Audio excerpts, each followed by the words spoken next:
Alice Babire's story is painful to hear.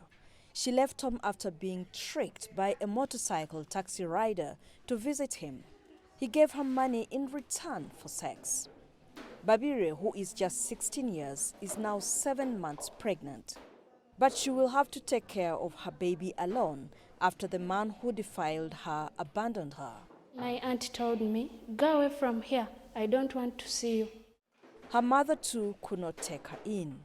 My mother became so disappointed because what I did was shaming.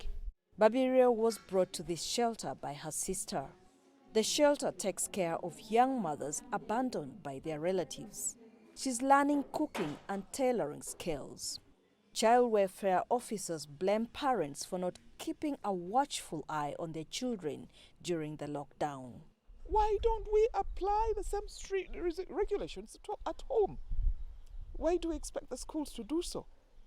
I mean, that is a call to families, to parents, to learn how to bring up their children with or without school.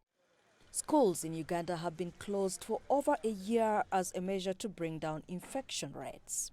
The government has announced that primary and secondary schools will resume in January next year.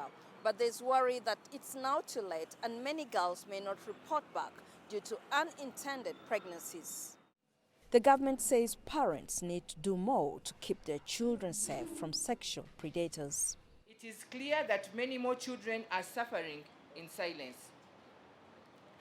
Fellow parents and guardians, this is not the way we want to take care of our children. What we are experiencing is a failure in leadership at the family and community levels.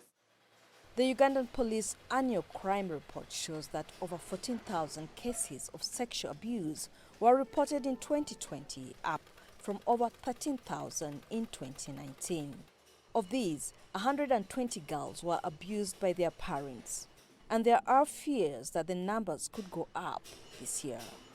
Babire and hundreds of girls out there are not sure if they will return to class.